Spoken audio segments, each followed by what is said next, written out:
Hello, everyone. Welcome to the African Duchess show with your host, Rumbidzai Muzopo from Zimbabwe in Southern Africa.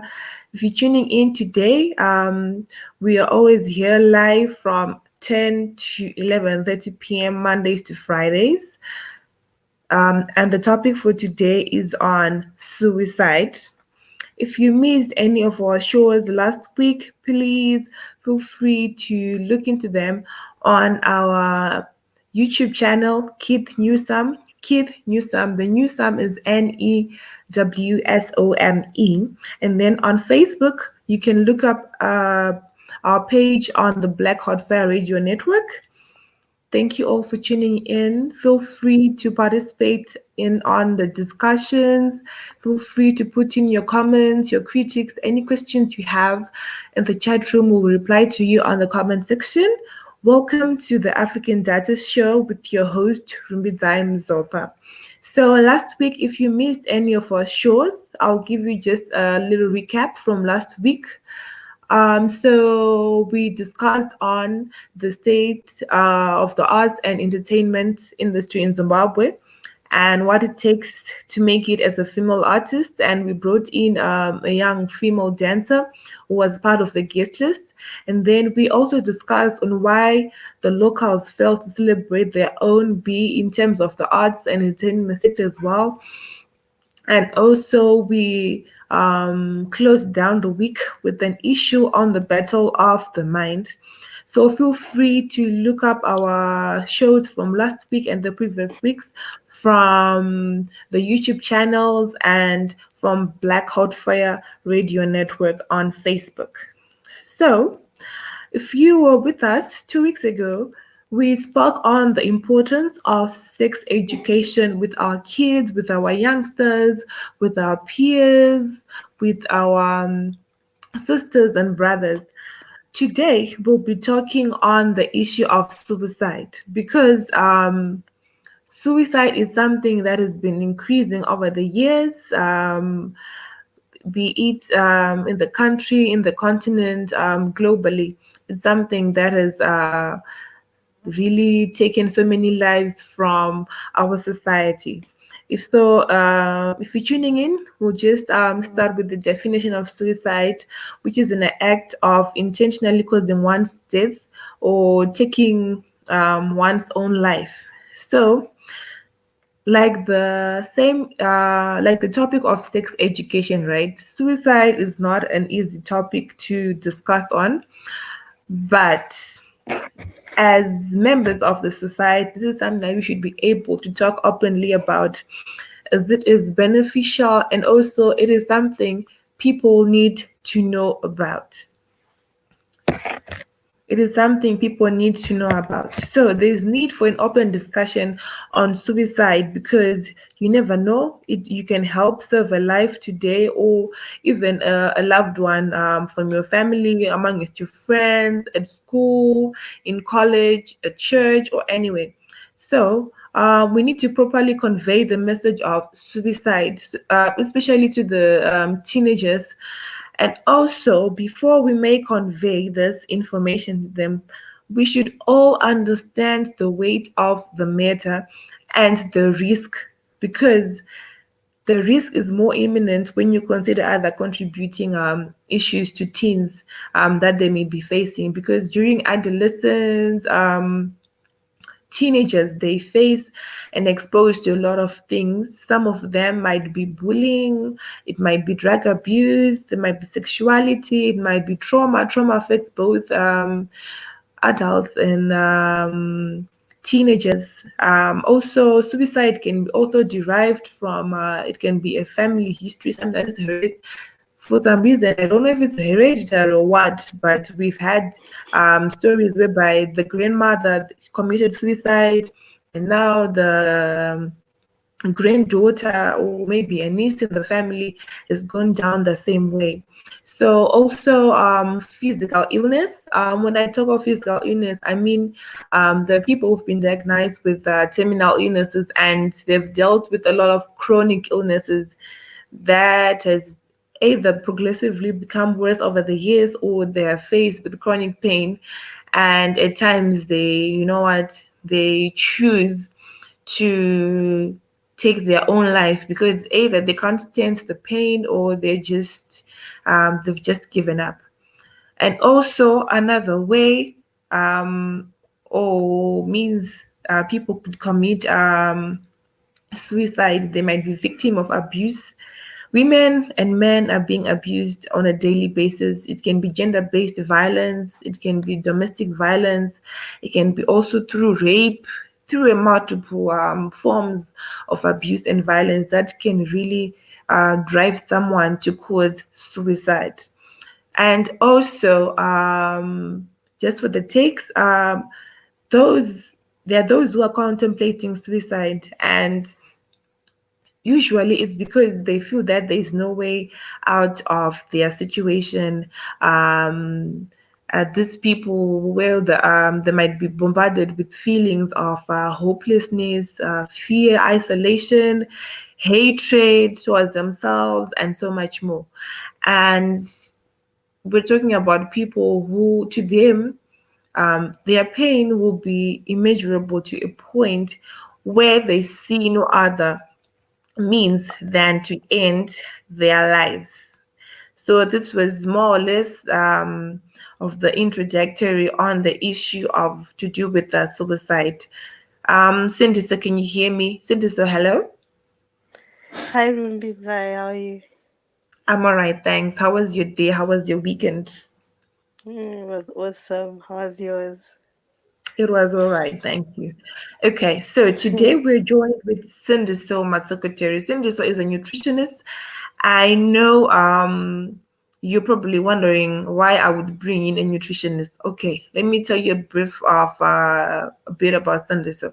So Cindiso is a nutritionist by profession.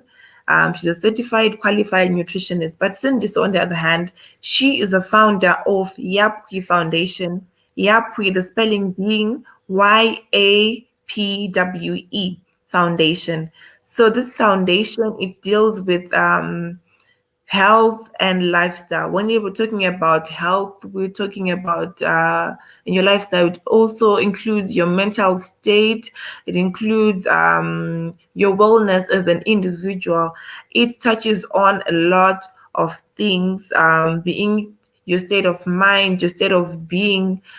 If you were present like 2 weeks ago, we talked on mental health, also touched on nutrition. We talked on a lot of things, and Cindy was our guest. And today we've brought her in again because we understand that when it comes to suicide, we are also talking about your state not being, or your mind not being in your right mind, or not being in your right state. So she'll be helping us as we are going to be discussing um, suicide, because at one point she was a teenager, at one point I was a teenager.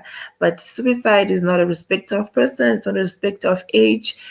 You can find a 50-year-old man or female committing or attempting suicide.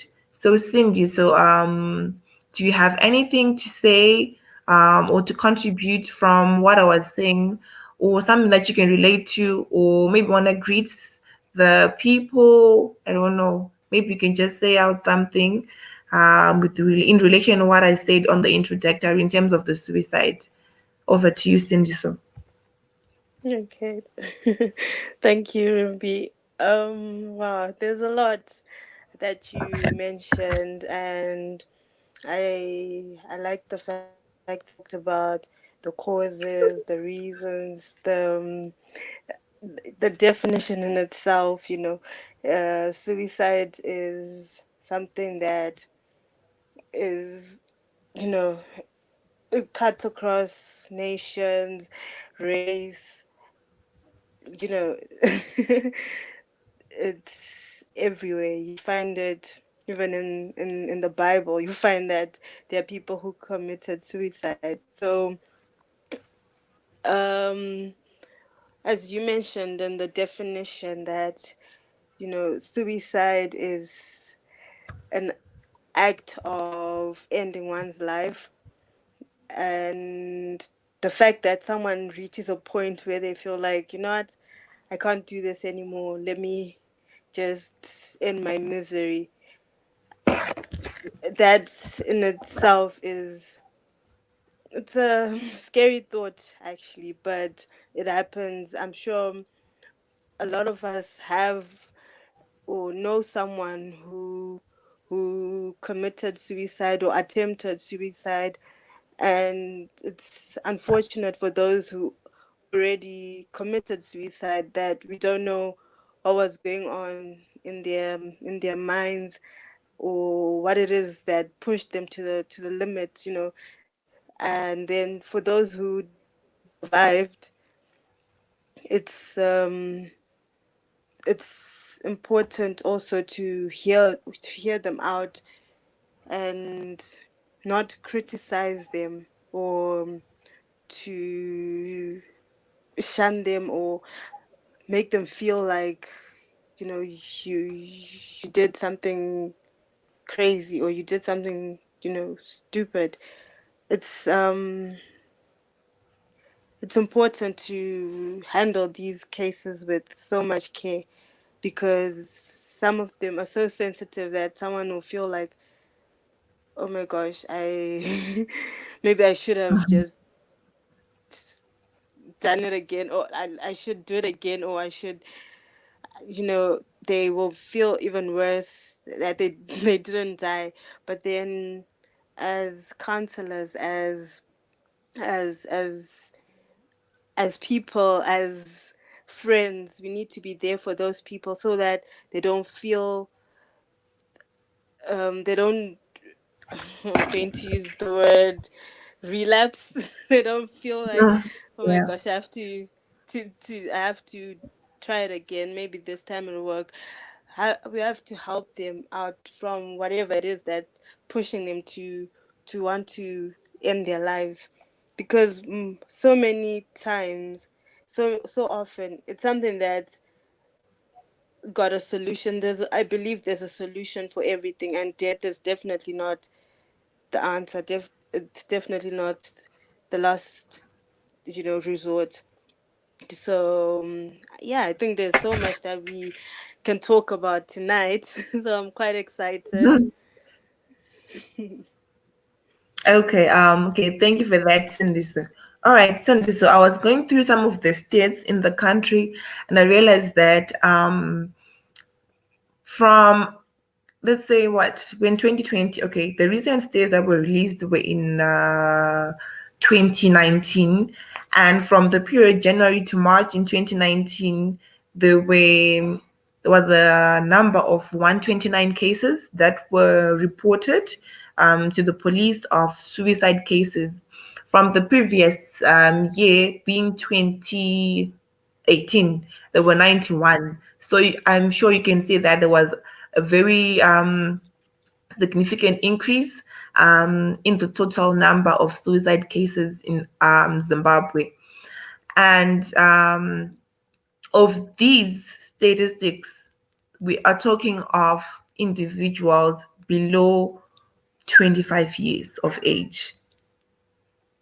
Hmm. Wow. Mhm. Yeah.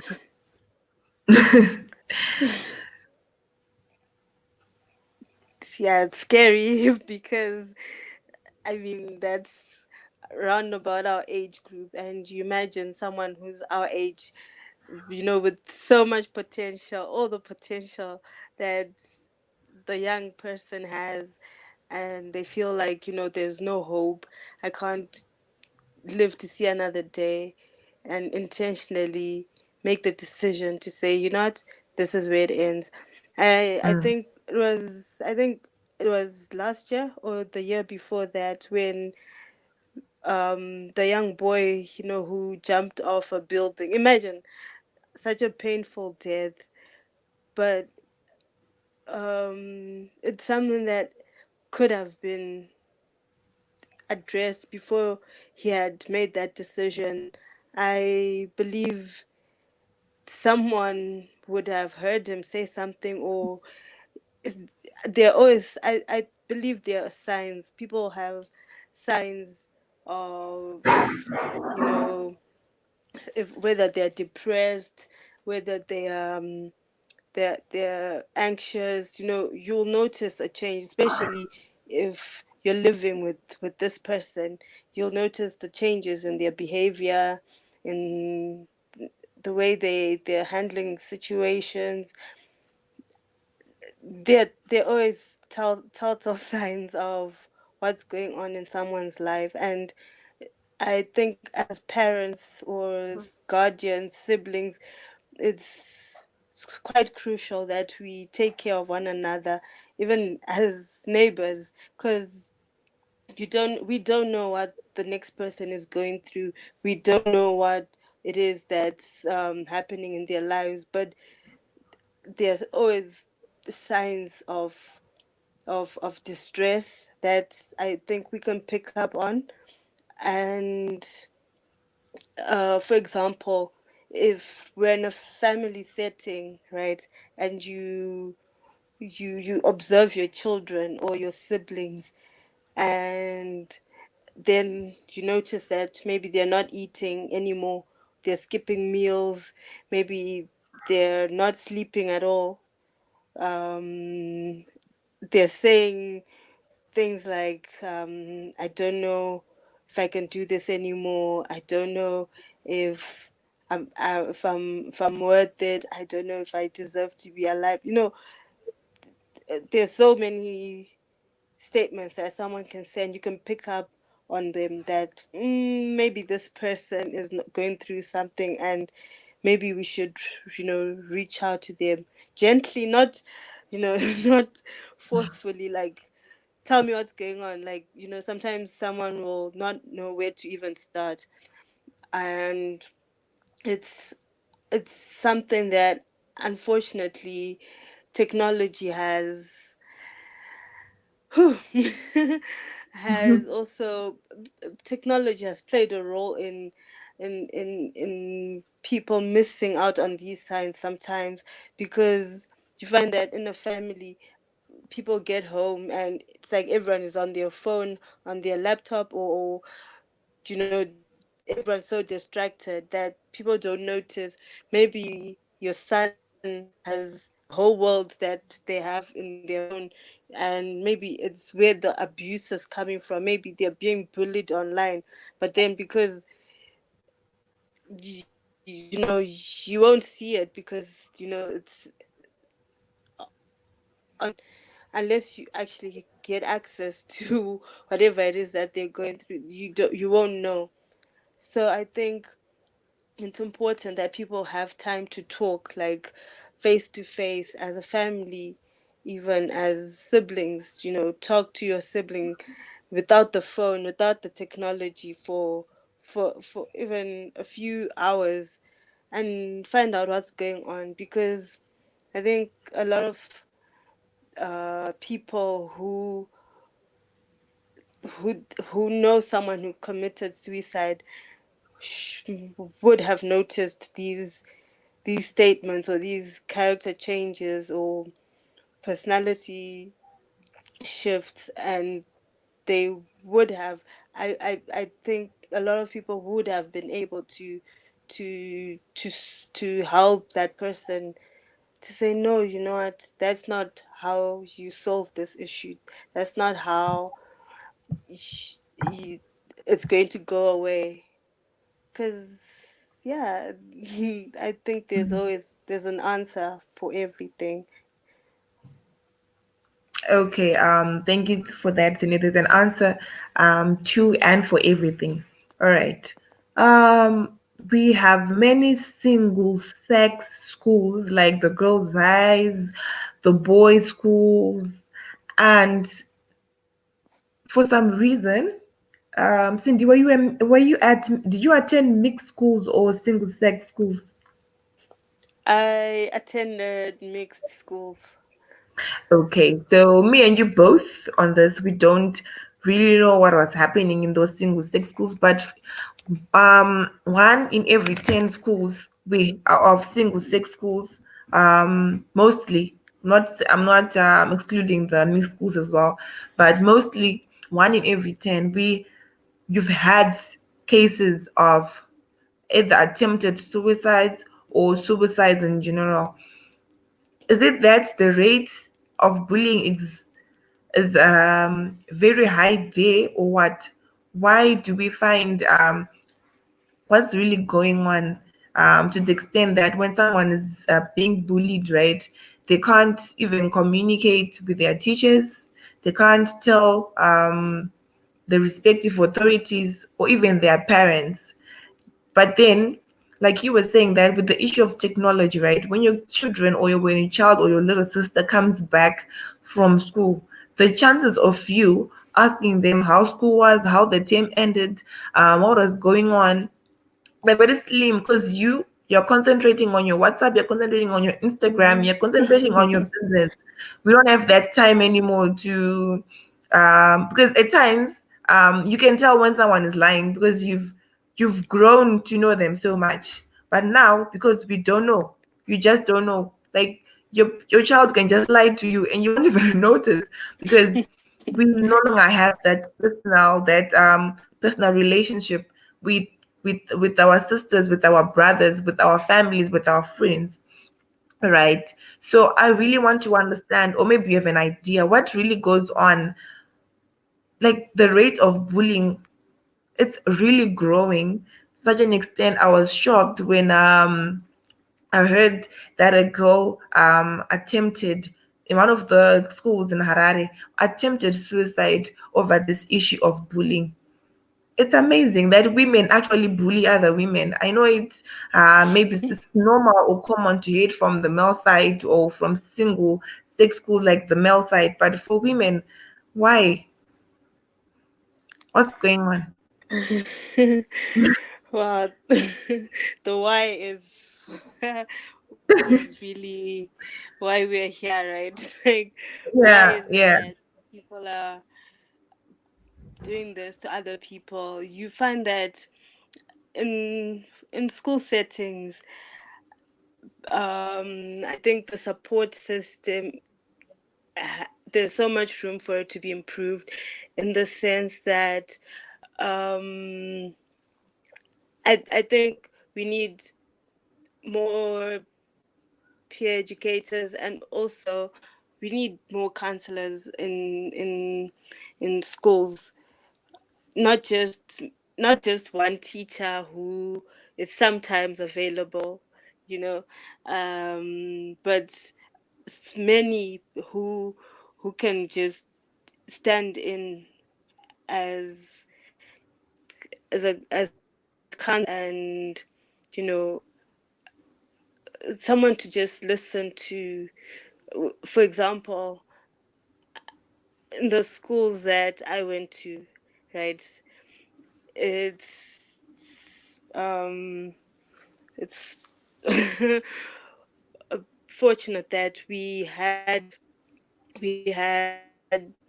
both male and female teachers, so you could pick someone who you trusted, and you could go to them and in confidence talk to them, and they'll help you. Or if they were going to call your parents, you know, they'll do it, and then the issue would be solved, instead of maybe having to go directly to the headmistress. Sometimes those people are quite intimidating. You know, you get into their office and they're like, "What do you want?" You know, and already you're panicking. You don't know what to say. You don't know if it's a safe space. But if you have a lot of options, like maybe there's one teacher that you can really relate to, or that you know will not judge you or will understand you. If kids have access to people like that, I think in schools the rates would be a lot lower, because you find that in, for example, boarding school, you're practically living with a group of strangers who you maybe you people are coming from different backgrounds, then maybe you meet someone from a background that's it's very different from yours. It's natural that as kids you start to judge one another, and that's where bullying starts. You're like, yeah, your life sucks, my life is better, I have this. We live there and we can do that, and then the other person feels intimidated, and now there's competition, there's all this peer pressure, like, oh my gosh, I need to tell my mom, I need to get the latest phone, I need to get the already those are so many issues that are that are causing all these these unnecessary pressures, that someone feels like maybe i'm I'm unworthy of this, or maybe I need to do this to get more attention, and then if you don't get that attention, you feel like I'm not good enough, and I I shouldn't be alive. I shouldn't, be here. So I think in schools especially, it's important to encourage kids to open up to someone they trust, and when also important that those people who are trusted by these kids keep the conversations very confidential, because if someone tells you something in confidence and then you discuss it with other students, and then I mean, we can already imagine how that will go. So now knows what I'm going through. I wonder what they're thinking, and person feels like I've been naked now. Everyone knows what's going on in my life, so I can't live with the embarrassment. I can't deal with people knowing my stuff, people knowing me like that. So those are some of the causes of suicide in schools, is apart from bullying, emotional bullying, and stuff. Okay, thank you for that, Cindy. When you were mentioning schools, it also made me think of incidents I would hear when I was in college. I recently finished my degree, but when you're a senior, like you're in fourth year, you're in your fifth year, you're in your final year, right? You would hear Mm-hmm. some issues going on around campus. Like, for example, okay, sorry, just to give you a recap again, there was a time when we were talking about sex education on the show, right? Like, it is Mm-hmm. important that we give our kids, our little sisters, because there's this transition that we forget, the transition from high school to college. It's such a big deal because you are now letting go of your child, you're now letting go of your sister, your brother, and there are certain skills or there are certain things that you need to tell them well in advance. Just that we are shy, or you are like, you know what, they'll discover it on their own. But we need to be there for our peers, we need to be there for each other, because that transition on its own can have um a very great much effect on an individual, because at one point you were used to things getting done for you, you were used to a certain space or a certain environment. So that transition on its own, when you're moving to college, right? I was saying it has an effect on you. Can have a positive or a negative effect on you, because people adapt differently to a new environment, to a new institution, almost to the new life, to everything. So mostly, I would hear that first year students, right? They are the ones who are Mostly, rarely in rarely cases would you hear final student or third year student attempting suicide. It was always the first year students, right, who would attempt and who are attempting suicide. Some of the cases would be, um, let's say maybe they got pregnant, or what, yeah, they got pregnant and they don't know what to do. They don't know if they should tell their parents, and also they are afraid of what the society would say, like you were saying, like the feeling of embarrassment and all. And they would take their own lives. So imagine you've put an investment with how expensive our college is right now, into your child, right? Expecting whatnot and whatnot, but life happens and they take their own lives. Isn't it so? I'm sure you've heard of these stories. You were in college at one point. Yes, yes. um, yes. Wow. I remember when, I think from the time I left, like from primary school going into high school, and from high school going into college, and from college getting in like into the world. I remember at some point our teachers or lecturers would say, now you're getting into the real world. So imagine being told something like that when you're going from primary school to high school, like, okay, maybe this is the real world. So obviously you've got expectations, like, okay, so what's going on? You hear stories from your older siblings, like, yeah, high school is like this. Maybe you start talking to boys and it's different, and it's so overwhelming. So, and not everyone has has the same courage to face the real world like that. So you find that sometimes someone comes and they're starting out in college, and they grew up in maybe high school was same, maybe for example same sex school, and then you go to college and it's co-ed, and you're like, oh my gosh, I've never talked to boys like that, I've never sat next to a boy, and already you're feeling some type of way. And then, I mean, college, people do crazy things in college, and maybe you find that you get mixed with the wrong crowd, and you you lose yourself, right? And now to get back to your, maybe when you're going back home now, you're like, will my parents even recognize me? Will they know, will they accept me? Maybe you've taken on a new habit, or you've done things that they will definitely not not agree with. So already you're feeling like, my goodness, my parents are going to judge me, my family is going to judge me.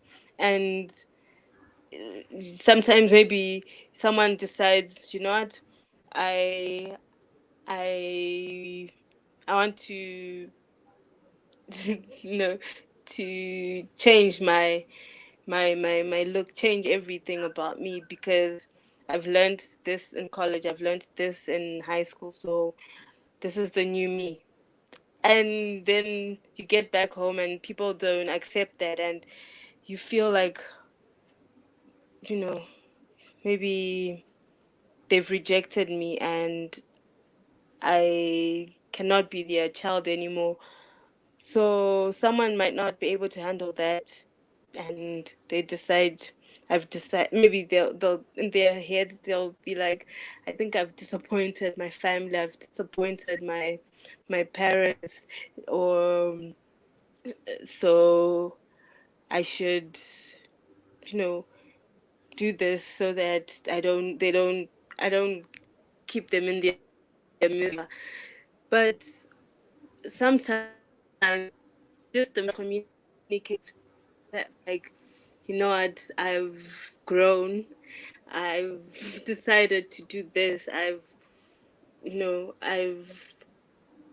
understood this and this and this. Thank you for telling me about this and that. And then from there, there's a map. of where can we go from here. Are we all satisfied with the answer, or are we all ready to accept that maybe our child is for example, drinking, because you find that it's things that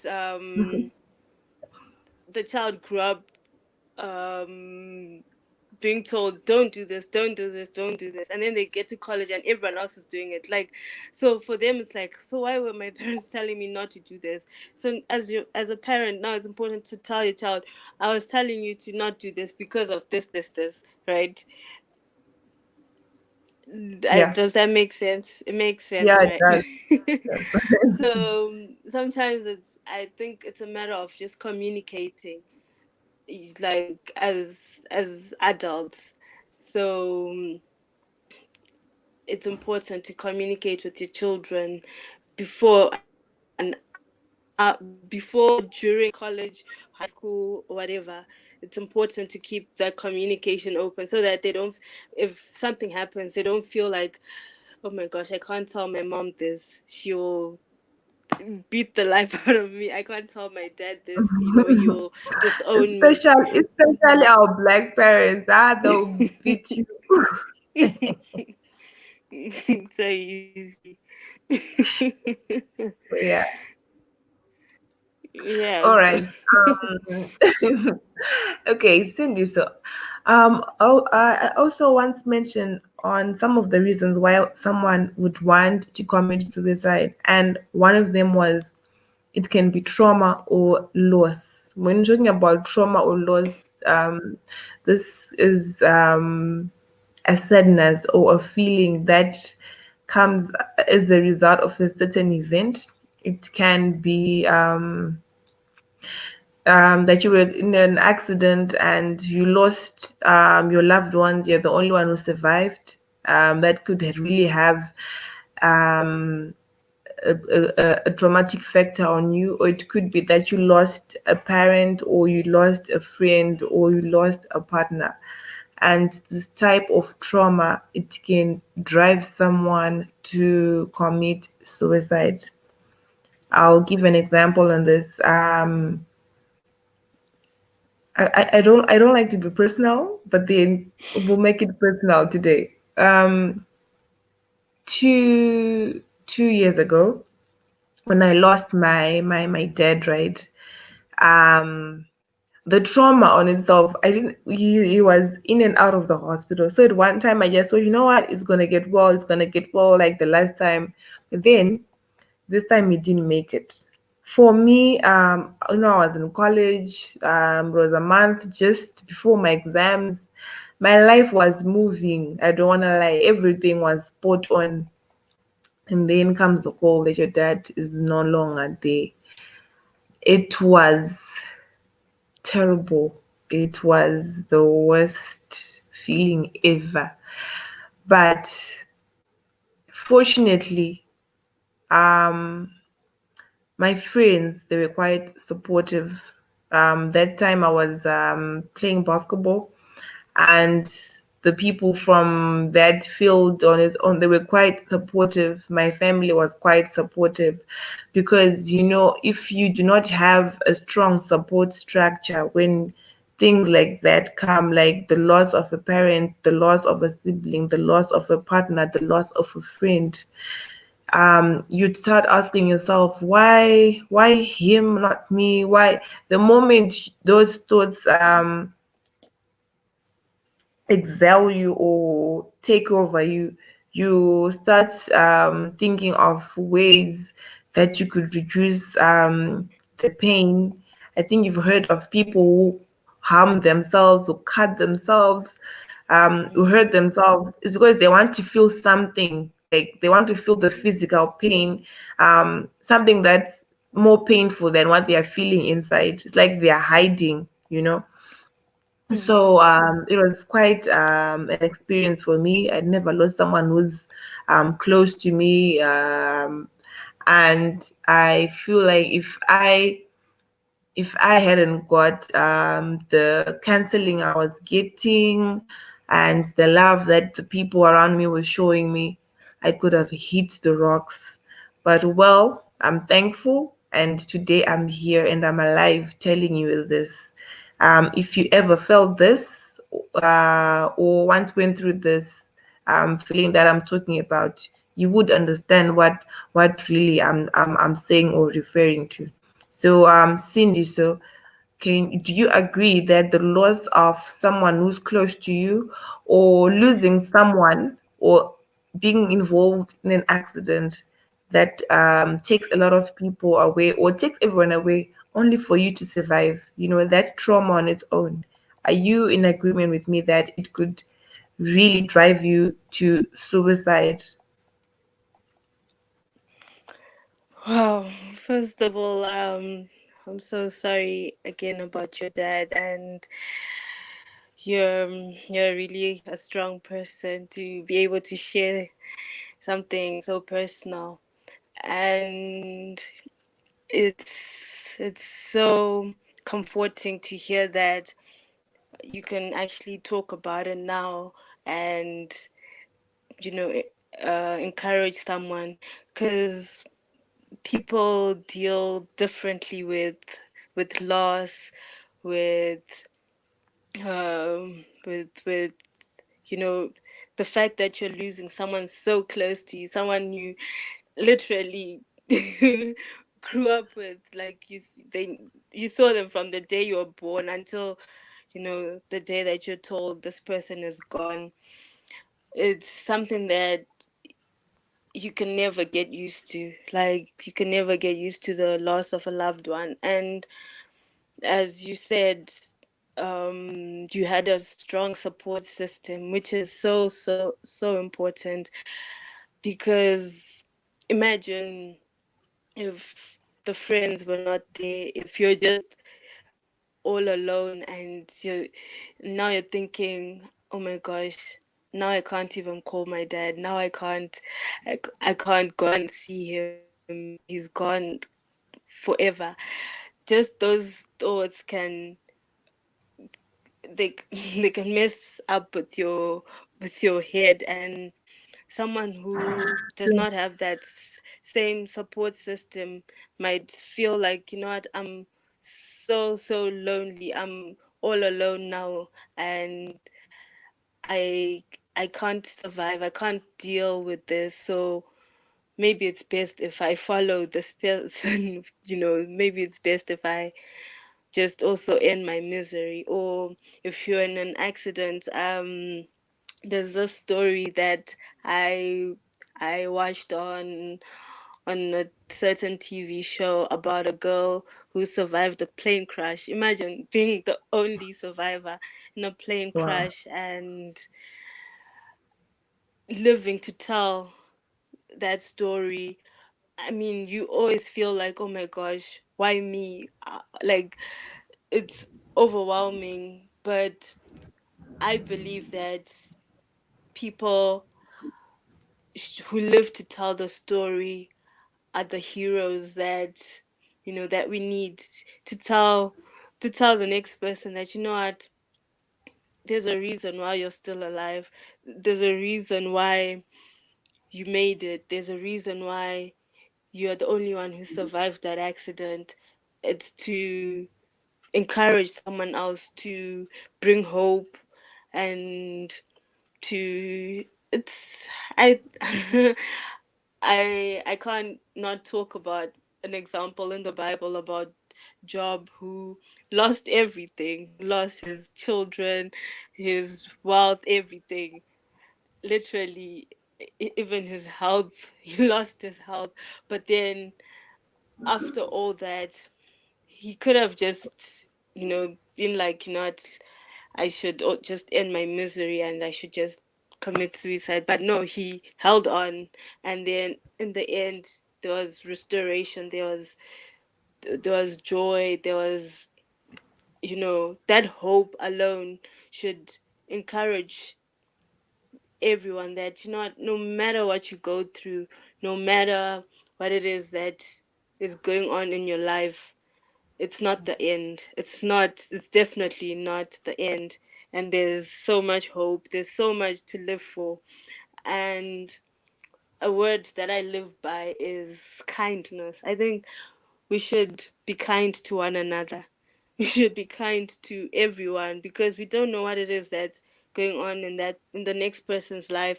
Your words might be, that little push that's going to push someone off the edge. Like, but if you're kind to someone, they'll, it'll bring hope to them. Like, oh my gosh, there's still good people in the world. There's still kind people out there because it's not everyone who's surrounded by kindness or by hope. Some people have lived, in war stricken places, in poverty, in sickness. They've lived in all these painful environments, and it's it's all they've ever known. And if they're not given a word of hope or encouragement, they'll believe that there's nothing to live for. So I believe a kind word, a kind act, being good to the next person is a remedy for suicide.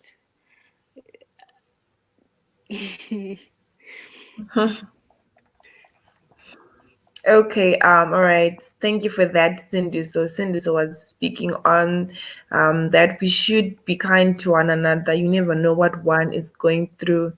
That is very true. That is very true. I remember, you know, there's a saying that don't forget those who left you in your trying times and those who put you in your trying times.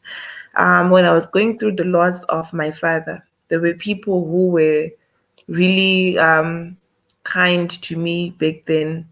Some of them we don't speak right now, not because we're a fight, but well, at times you just grew up at. But those people, let's say they reach out to me or maybe they need a hand.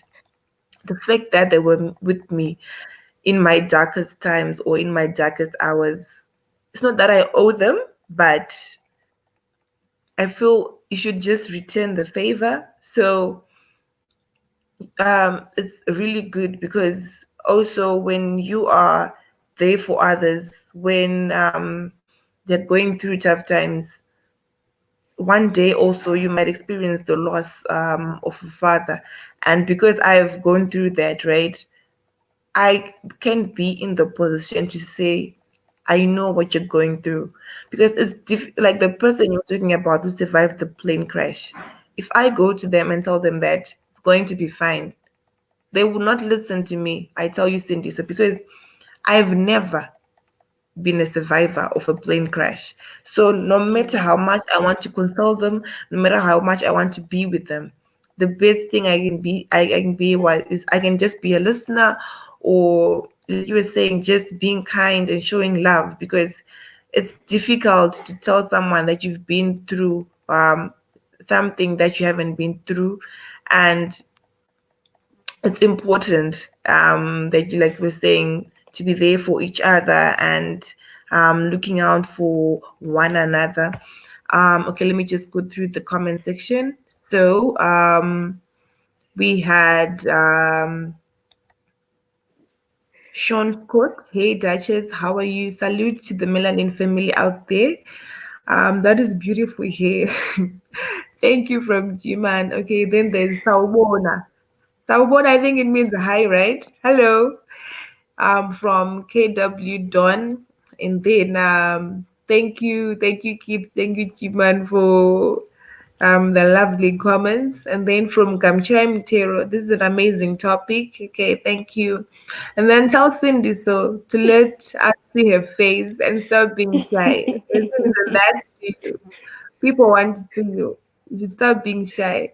Okay. I'm guessing she was already in her pajamas, so maybe she was shy. I don't know. But then with those whole telecom meeting going on, I know people will just wear their shirts only or their hoodies and attend Zoom meetings.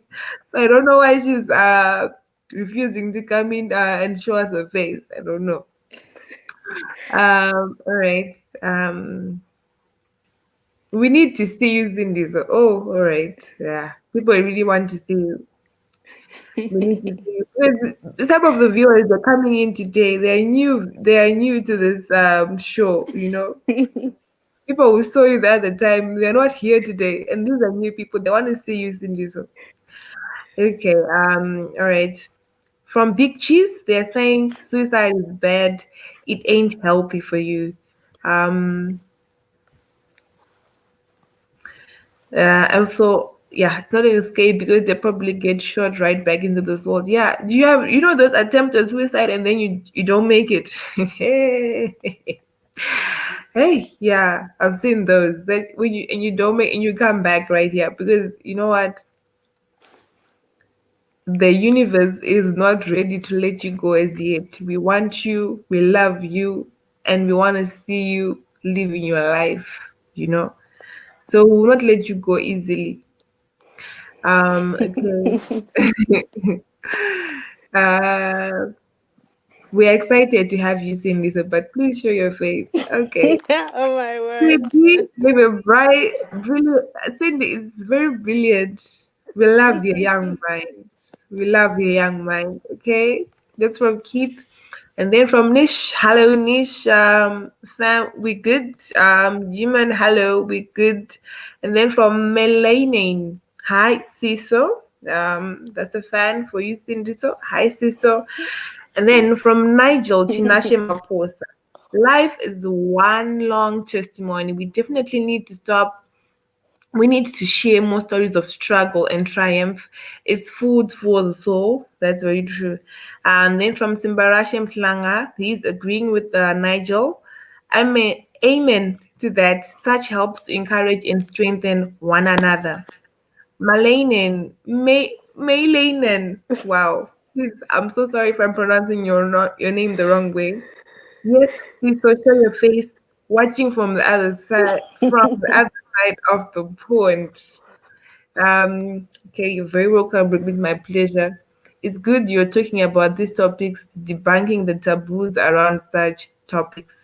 Okay, all right. So we move on. We move on. We move on. We wanted to touch on a lot of topics. Okay, so last week we were talking about the battle of the mind, and also at one time we were talking about issues to do with mental health. And both shows we addressed on the issue of depression and how it's a major cause when it comes to suicide, and also and that when depression exceeds a certain number of weeks, be it 2 weeks, three, a month, one needs to really seek medical attention because when you seek medical attention, you are referred to many counselors, you are referred and given treatments that are in accordance to what you're going through. All right. So, some of the signs and symptoms when one decides to or is suicidal are the changes in mood. You start feeling hopeless, you start to worry, you have anxiety, you have so much anger, and you feel worthless. So these are some of the changes in the mood and also some of the changes in the behavior.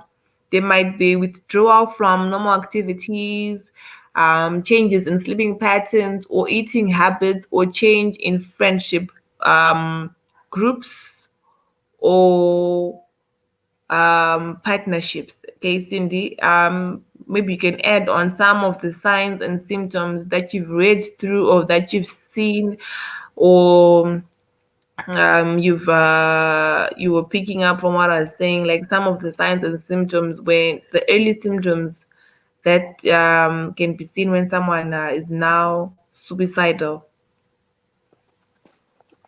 Okay. Wow. So many requests to see the face. Let me see if I can turn on my camera. Okay, so please turn on your camera, get a good position, you know, be I'm in confident, my don't be shy. PJs. In your PJs, it's okay. Yes. So they know that it's now in the evening in Zimbabwe. It's what? It's 11:20 p.m. Mm-hmm. Okay, that's a lovely Cindy. So, um, thank you for showing your face because the viewers are um, going to eat me.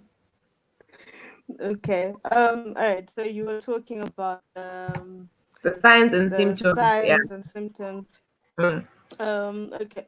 So as I mentioned earlier, you start to notice, that this person has withdrawn. They are not acting the same way they used to. They are a lot quieter, a lot reserved, and sometimes on I've noticed even on social media, some people actually post disturbing statements, and you're like, okay, what's going on with this person? Like sometimes people write um letters, people write notes, and I believe these are like, the signs that we need to be careful of and to be mindful of. Like, okay, my son used to smile a lot, and now they barely talk to me, they barely look me in the eye, they don't eat their food on the table anymore. These are some of the signs that you can notice. And even weight loss. I mean, as a nutritionist, I have to talk about things that affect your nutrition and like your health and your wellness, and nutrition is one of them. Like when you stop eating, you're going to lose weight, and this is also a sign that something is not right. you know um I think when we talked about mental health a few weeks back, we were talking about how if sometimes your mental health can affect the way you eat. Like you will either overeat or starve yourself, right? And and then if you're overeating as well, you're going to gain weight, you're going to become overweight or obese, and that's a doorway to bullying in schools, for example, because now you're going to get bullied at school, and you're getting bullied because of something that's not being addressed, and already that's a whole cycle now. Like the bullying is going to lead you to eat more, and then you gain more, and then until you can't control it anymore, and then you're like, you know what, I can't do this anymore. So I think those are some of the signs that you can notice or that you can see in people, especially in young people. Mm. Okay, thank you. And also to add on the signs Cinderella was saying, there's also an increased reckless behavior. You take risks that put yourself and others in danger just because you don't care anymore or you don't see the need to be extra careful. It's like when you're crossing the road, you don't even check if the red robot is in your favor or what, or if the green, or if you don't even, you're no longer cautious of certain signs of certain things that were important as before. And also to do the issue, also to deal with self-hate, because the moment you start the self-hate, it goes to the low self-esteem, to the shame, to the guilt. And these are some of the signs that one is losing it. Okay. Okay, then on the issues to do with suicide, be it we are addressing the teenagers, you are addressing the adults, or anyone, remember, one should remember that whatever they're going through, be it they're being bullied, um, they are going through trauma, or they're going through abuse, people, take it from the Duchess. You are not a burden. You are not a burden because um, the fact that when we came into this world, when we were created, right, there are people who we can't change, like our relatives. You can't choose your relatives, right? Okay, friends come and go, but the relatives, whether we fight today, we fight tomorrow, we just gonna have to talk because we are joined. We are like, it's like you and your family or with your relatives, you're like life partners, right? So you need to know that you are not a burden. Even when you're at school, you are not a burden. There's teachers, they are there to guide us, they are there to lead us and show us the way. So you are not a burden. Never tell yourself that you are a burden, because the moment you start to feel like you're a burden, there's certain things that you can't tell the next individual because you don't want to burden them. There's certain things you can't even ask because you feel like you're a burden. We need to admit that we you need help, because um the fact that you don't want to admit that you need help, that's where the problem is. And I know, especially for men, admitting that you need help, it can be really tough, especially if you are normally the kind of person who keeps things inside. Let's say you're an introvert, you like to keep things to yourself, you like your own space. So many people, they hesitate to reach out because they are worried that they will burden the person they speak to about the problem. People, you aren't a burden. You are just someone asking for help, because we all need help and we deserve to be helped. Just like you're going to be asking for directions, it's the same way you going to have to go to someone and ask for something, or ask and you tell them, you know what, I need help, I'm losing it, pertaining this issue or due to a certain event. So your loved ones, be it your family, your friends, we have healthcare professionals and the likes, and those are the people we need to approach and give a step to. Okay? So also we need to be there for each other. I understand right now we're going through a pandemic. Right now, yeah, it might be difficult to be visiting each other, but well, people are doing it anyway. I'm not saying go and visit your people. You start saying I advised you to go and catch the virus. No, but I'm saying you should be there, right?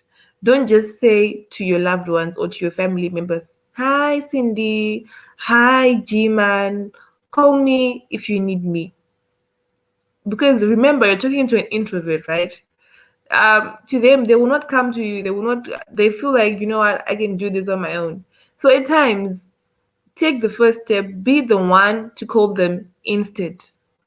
Take the initiative to remove all methods of suicide from the home they live in. You know, also we should make you should make your home a safe haven for them. Be there for your loved ones, even after whether an attempted suicide has passed. Be there for them.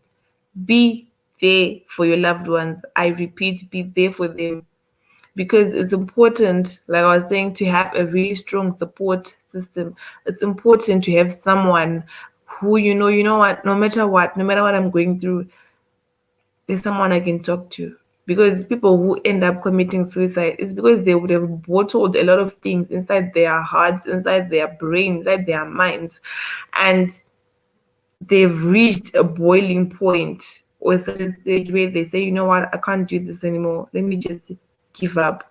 Let me just poison my food or take an overdose or do this and that. I don't know, Cindy, can you also bring in ways in which we can be there to our loved ones, or how we can combat this issue of suicide among us societies, among us nations, among us continents, and the world at large? Okay. Wow. I read somewhere, I think it was Brian Tracy. He said, seek first to understand and then to be understood.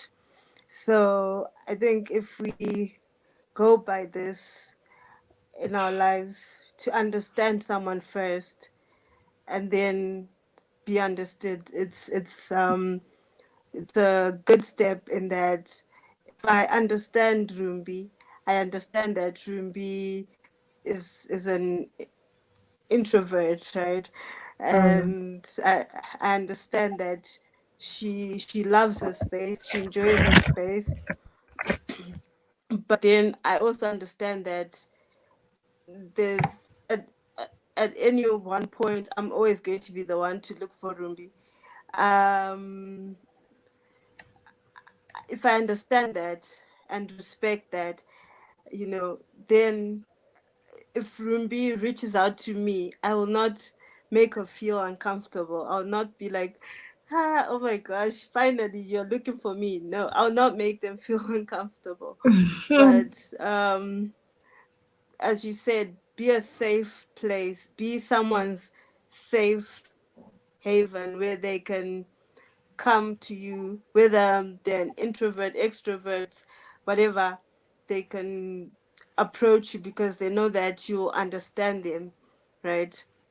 It's, oh, be a listener, a good listener, because sometimes all someone needs is a good listener, someone to listen to them, and they will open up about even the darkest, deepest things that they're going through.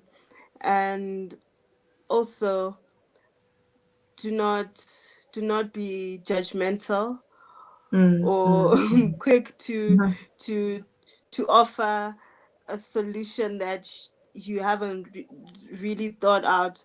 Like, for example, if someone says, um, my boyfriend broke up with me, and then I can't immediately be like, yeah, good riddance, or I have to understand why, what happened, okay, and Sorry, let that Cindy, but person let me just hold you up on that. When you're okay. saying you really need to think through before you say, when someone is going through a rough patch, they Mm. are quick to take up any advice that comes their way. It's like when you get pregnant and your friend is like, remove it. Because Hmm. it's a solution, right? And you want to try it out. But well, as for me, I'm pro life. I'm guessing you're also pro. Are you pro life? Definitely. Yeah, but then because you're vulnerable, any advice Mm. you take it and you go. You don't even consider the side effects or the long term effects. You just take it and go. So you really need to think through to what you say to people. You can continue.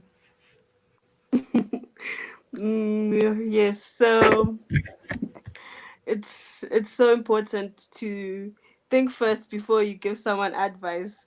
Like, I don't think there's such a thing as generic advice, like one size fits all. Every situation is different, True. every case is different. So should be open minded when someone is telling us whatever they're going through, because the solution that worked on this case will not likely work on that one. And, you know, people are different, people react differently to things, people take things differently. So it's important to put that extra effort to say, okay, I hear you, I understand you. So how about we do this? How about we do this? You know, I think that's Okay, all right. Just me just go to the comments. So Cindy, so people are really glad to see your face. Okay, it's all good, Cindy. All right, I can see people are quite happy seeing you. I'm sad, Cindy. I need help. That's from Keith. Okay. All right. I'm sure Cindy you answered all that. And then from Tinashe, Maposa. Yeah, nay. How do you prove to someone who feels like a burden that they're not a burden? I've always found that beat to be challenging, but a simple smile and listening seems to go a long way. Okay, how do you prove to someone that they're not a burden? Cindy, so. wow, thank you. Thank you, Nigel, for tuning in and for your comments and contribution. Um, as you're saying, like the fact that you feel like you're a burden means that it, it definitely has to come from somewhere. Maybe from experience, you maybe someone might have grown up in an environment where they always felt like they were not important or needed or treated like someone important. Like I okay, not that it's the case, but as a middle child, you always feel like you're invisible sometimes. Like attention is going to the firstborn or the lastborn. So as a middle child, you always feel like I don't think I'm seen. I don't think they see me. Or sometimes you feel like maybe as a student, maybe you're not the best student in your class, and you feel like maybe I'm never gonna be good enough to graduate. I'm never gonna be good enough to make it in this life. So already it starts in the mind. It's all in the mind. Like um and then if you let those thoughts grow, then definitely you will feel like you're a burden. And then it also happens to be something that happens if you listen to music that makes you feel worse. You read books that make you feel worse, and so in your head you keep building up the story that I think I'm not good enough, and then your emotions start believing it. But I love what you said at the end, Nigel, that a simple smile can go a long way. It is True. so true. On a on a on like a bad day, if you see someone smiling, it's contagious. Smiling is contagious because you're going to be like, oh my gosh, this person, are they smiling at me? And then it makes you feel good. It makes you feel like, okay, maybe not all things are bad right now. Maybe if I smile a little, or smile back, who knows? Maybe that's your new friend. That's already a friendship that's going to start, or even just that act of smiling to someone, to a stranger, can make someone's day, and it brings hope. It Mhm. brings hope. It's important to laugh, to smile, to be happy, to be grateful for everything, for life, for the people around us. And as Rumbi said, you're not a burden. You're never ever ever a burden. There's someone who will not be able to deal with losing you. So never feel like you're a burden. Okay. Thank you for that, Cindy. So, um, I'm guessing you were quite happy when he ended with the statement, "A smile goes a long way," because you are an expert at smiling. We know you.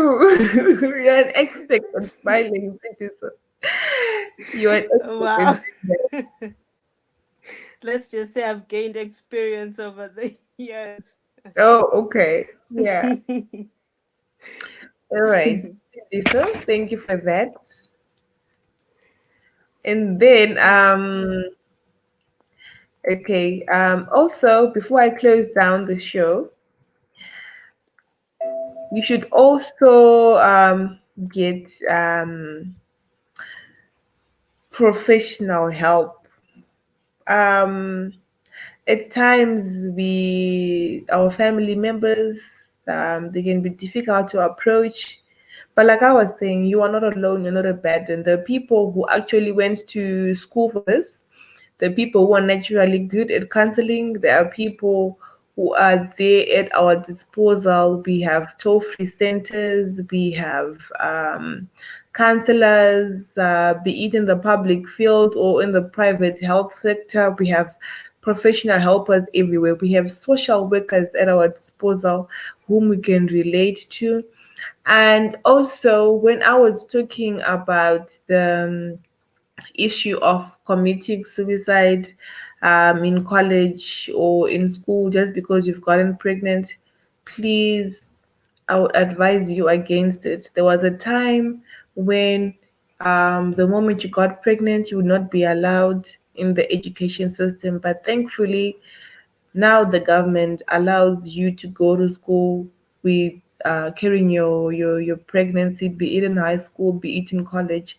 So please, women, I advise you not to commit suicide when you have gotten pregnant.